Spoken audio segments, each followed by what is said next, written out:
देश व प्रदेश की राजधानियों को नेशनल हाईवे 48 के जरिए जोड़ता कोटपुतली उपखंड मुख्यालय, जिसकी वर्षों पुरानी जिले की मांग की अटकती सांसों के बीच विकास के दावों का शोर कुछ इस तरह से मच रहा है जैसे तूफान से पहले का सन्नाटा पसरता चला जा रहा हो। शहर की सभी ज्वलंत समस्याएं, फिर चाहे वे बिजली पानी से जुड़ी समस्याएं हो, अतिक्रमण, ओवरलोडिंग, लूट, वसूली सहित आपराधिक घटनाओं में बढ़ोतरी ही क्यों न हुई हो, शांति के नाम पर साइलेंट किलर की अपनी योजनाएं शहर को वीरान बना देने पर आमदा है।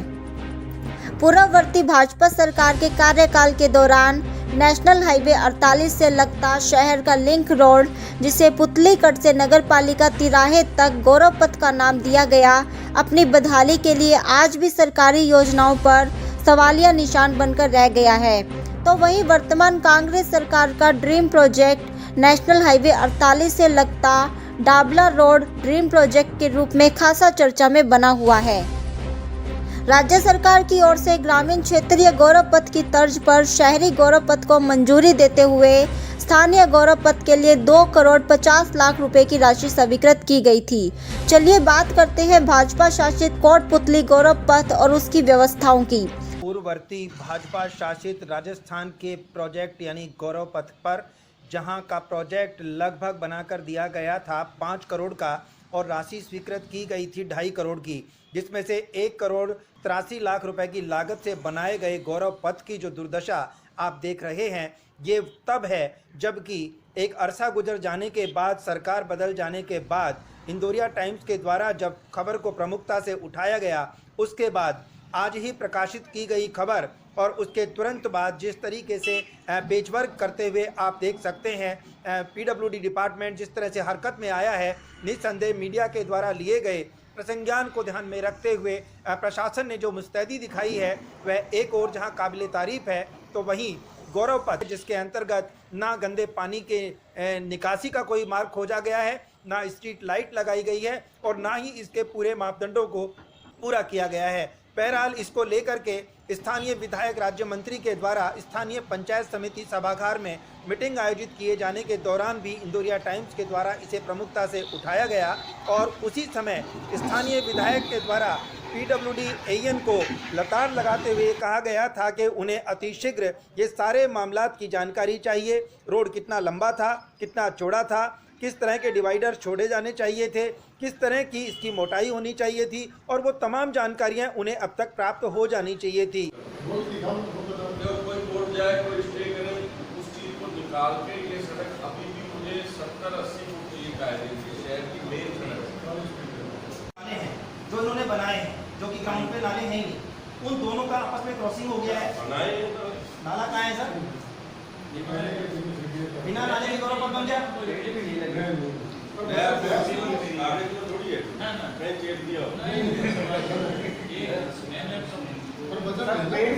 कागजों में लगे 5-7 लाख रोड है, उसके गौरव पथ की 2 लाइन का कह दिया। जमीन वहाँ पर कितनी है, कागजों में कितनी है, मास्टर प्लान में कितनी है और अपने को रिक्वायरमेंट, जिन तीनों चीजें आप बैठ के बता लो, मेरे को मेरा बता दो, आपकी हाल की अपने फोन पे बता लो, बैठ के अपने डिसीजन लेंगे। उसके बाद जमीन खाली करानी है, डंडे टूटवाने हैं या हमारा काम चल रहा है, दोनों तीनों चीज वहाँ बैठ के निकालते। बिल्कुल आपकी बात हॉस्पिटल वाली बात सर रखी और एक सबसे बड़ी बात सर जो सबसे महत्वपूर्ण है, ये डीओ साहब यहाँ पे बैठे हैं, उसके अलग से पूरा बदल जाएगा, अलग से ही अपने पीडब्ल्यूडी का मोटा मोटी ये वाला सड़क गौरव पथ वाला है, पैसा और लगेगा और आएगा, नाली का आएगा, जो एंक्रोचमेंट है वो टूटेगी, क्या करना है वो पूरा डिसीजन में तुरंत करा दूंगा सर। रोड है, नाली नहीं है, डिवाइडर नहीं है, लाइट नहीं है, पेड़ नहीं है, कुछ भी तो नहीं है, और दावे करने बड़े बड़े कि हमने सब कुछ कर देना है। ऐसा है बिना उन सही से उसके बाद में डीएम साहब को मैंने रिपोर्ट दी है, तभी आपकी मीटिंग में आप पूरा इनके बात रखनी पड़ेगी। बिल्कुल ठीक। एक बार मौके पे किसका डंडा टूटेगा, किसकी बिजली की लाइन हटेगी, वो सारा एक बार स्कीम बना के कराएंगे। पीछे भी उसका जो हुआ, देखो मैं पीछे नहीं जा रहा, काम दो एरोजन मकान को फोकस कहाँ पे पहले जो राज्य सरकार ने तो पूरे प्रदेश का काम अलग ही कंपनी को दिया। उसी को जवाब दे बना आपके लोकल काम क्यों हुआ? वर्तमान में हमने तो टेंडर पहले उनको राज्य सरकार ने पूरे सारे प्रदेश का भेजा। कहने का मतलब 2.5 करोड़ में से 1 करोड़ 83 लाख रुपए की राशि खर्च किए जाने के बाद आए दिन रोड के उखड़ जाने पर पेच वर्क में वे तमाम बची हुई राशि को खर्च कर देने के प्रयास में रहती है स्थानीय पीडब्ल्यूडी, जबकि गंदे पानी की निकासी का ना कोई मार्ग सुलभ किया जा सका है और ना ही इस रोड की सुरक्षा को ध्यान में रखा जा सका है। न केवल गंदे पानी का निकास नहीं है बल्कि जगह जगह पाइप। राज्य सरकार के आदेशानुसार सार्वजनिक निर्माण विभाग के द्वारा कोटपुतली शहर के सभी एंट्री पॉइंट्स पर गौरव पथ निर्माण प्रस्ताव बनाकर भिजवाया गया था, जिसके अंतर्गत शहर के एंट्री पॉइंट्स पुतली रोड से नगर पालिका तिराहा होते हुए बांसुर मोड़ पालिका तिराहे से मुख्य चौराहे तक 2.6 किलोमीटर के गौरव पथ बनाने का प्रस्ताव रखा गया था। इसके लिए विभागीय स्तर पर मौका मुआयना कर एस्टीमेट भी तैयार कर लिया गया था। एस्टीमेट तैयार करते वक्त गौरव पथ पर डिवाइडर स्थापित किए जाने के साथ साथ गंदे जल की निकासी एवं पर्याप्त रोशनी की व्यवस्था भी शामिल की गई थी। इंदौरिया समाचार जगत के द्वारा पीडब्ल्यूडी एएन से गौरव पथ के एस्टीमेट से जुड़े सवाल का जवाब देते हुए एएन ने बताया कि पुतली रोड से पालिका तिराहे से होते हुए मुख्य चौराहे तक की लंबाई लगभग 2.6 किलोमीटर है, जिसे पूरा किया जाने के लिए 5 करोड़ की राशि खर्च किया जाना अपेक्षित है, लेकिन मात्र 2.5 करोड़ के बजट प्राप्त होने से गौरव पथ महज पालिका तिराहे तक ही बनाया जाना संभव हो सकेगा,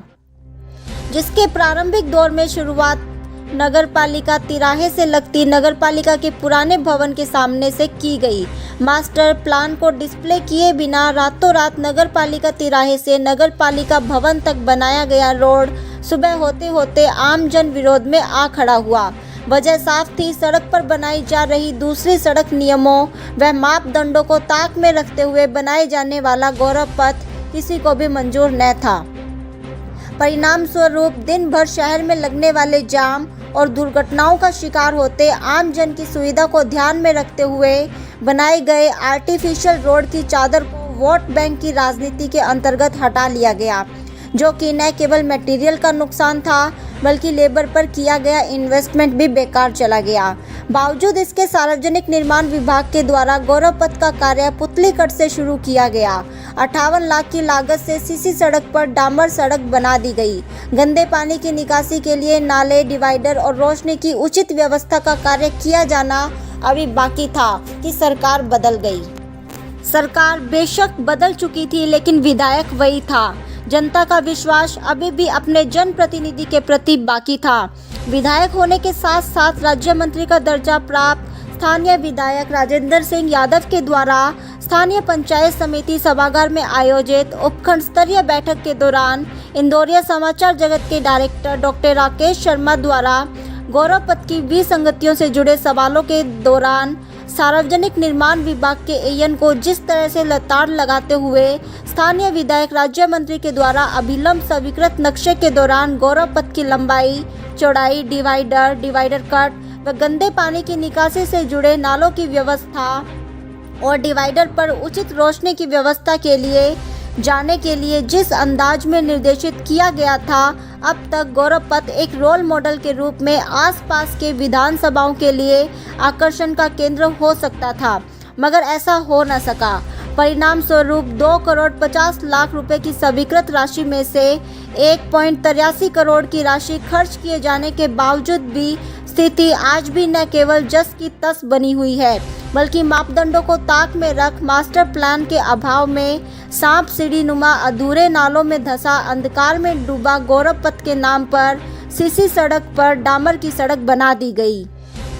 गौरव पथ के दोनों ओर बनने वाले नालों के अभाव में गंदे पानी की निकासी का कोई प्रावधान नहीं है। सड़क पर झूलते बिजली के तारों, खुले में लगे ट्रांसफार्मरों की शिफ्टिंग नहीं की गई है। कहीं कोटपुतली उपखंड जिले की ओर अग्रसर तो नहीं? क्यों न हो, अखबार की सुर्खियों के अनुसार जिस तरह से बदली हुई सरकार के स्थानीय विधायक का प्रमोशन राज्य मंत्री के रूप में कर दिया गया, वायदे के मुताबिक स्थानीय जनता के द्वारा पुनः उन्हें विधायक के रूप में चुन लिया गया। विधायक चुने जाने के बाद पालिका बोर्ड के चुनाव के दौरान सत्ता पक्ष के विधायक के साथ पालिका बोर्ड भी यदि सत्ता पक्ष का होगा तो कोटपुतली उपखंड की जिले की राह आसान हो जाएगी। सीवरेज लाइन आ जाएगी, विकास के लिए नए आयाम स्थापित किए जा सकेंगे, ज्वलंत समस्याओं से विधानसभा क्षेत्र को मुक्ति मिलेगी, क्राइम का ग्राफ जीरो हो जाएगा, अवैध अतिक्रमण, लूट, वसूली पर अंकुश लगाया जा सकेगा आदि किए गए वादों पर भरोसा करते हुए हाल सत्ता पक्ष का विधायक है,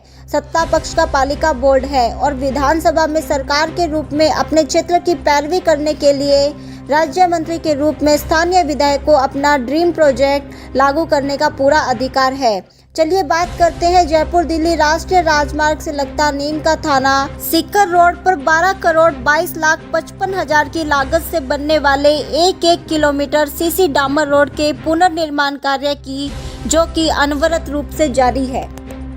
कि यदि ट्रैफिक इसी तरह से जारी रहा तो इन्हें कार्य करने में असुविधा तो होगी, लेकिन ये जिस क्वालिटी का कार्य देना चाहते हैं वो कार्य नहीं दे पाएंगे। बहरहाल ये बहुत बड़ा सवाल यहाँ पर खड़ा हो जाता है स्थानीय नगरपालिका प्रशासन या पुलिस प्रशासन पर कि वो इन्हें लंबे ट्रैफिक ओवरलोडेड वाहनों को जब तक नहीं रोकेंगे तब तक आखिर रोड के लिए जो सामान टाइम पर आना है या जो मशीनरी काम करनी चाहिए वो मशीनरी काम नहीं कर पाएगी। आप देख रहे हैं कि एक तरफ रोड बन रहा है, ऐलान किया जा चुका है, फिर भी ये हैवी व्हीकल्स आपके सामने खड़े हैं और ये इस बात का प्रमाण है कि ये जो खनन जोन है हमारे क्षेत्र का, ये कहने को लोग अंकुश लगाया हुआ माना जाता है, लेकिन यहाँ कोई अंकुश नहीं है। इतनी लंबी किलोमीटर लंबी जो लाइनें हैं केवल और केवल ट्रकों की है और ये सारे ट्रक जो हैं वो कोटपुतली शहर से होकर गुजरते हैं। जैसे ही ये कोटपुतली नेशनल हाईवे चौराहे पे पहुँचते हैं यानी फ्लाईओवर के नीचे हैं, छोटी बड़ी तमाम गाड़ियाँ घंटों जाम का शिकार होती हैं, असुविधाएँ होती हैं, ट्रैफिक जाम होता है और लोग एक्सीडेंट के शिकार होते हैं। चलिए आपको दिखाते हैं इंदौरिया टाइम्स की खबर का असर किस तरह से हुआ है। आप देख सकते हैं किस तरीके से पहले जहां इस सड़क के ऊपर मिट्टी नहीं हटाई जा रही थी, झाड़ू तक नहीं मारी जा रही थी, तो वहां अभी कंप्रेशर के जरिए न केवल सड़क से धूल हटाई जा रही है बल्कि जिस तरह से धूल उड़ रही है इस बात से अनुमान लगाया जा सकता है कि यदि इस तरीके से रोड के प्रारंभिक दौर में भी यदि मिट्टी हटाई जाती, कंप्रेशर के जरिए धूल हटाई जाती तो संभवतः ये रोड कुछ ज़्यादा समय तक टिक पाता। बहरहाल ये उस रोड की बात आपसे की जा रही है जहां हैवी ट्रैफिक रहता है, ओवरलोड वाहनों की आवाजाही रहती है और हर एक व्यक्ति को इस रोड से बरसात के दिनों में कुछ इस तरह से जूझना पड़ता है कि आम व्यक्ति का इस रोड से गुजरना दूभर हो जाता है। और खबर के असर के चलते मिट्टी हटाए जाने के बाद और लीजिए अब ये रोड बनने का कार्य शुरू हो रहा है और आप देख सकते हैं किस तरीके से मसाला इसके ऊपर फैलाया जा रहा है और मसाला फैलाए जाने के साथ साथ ट्रैफिक भी जारी है।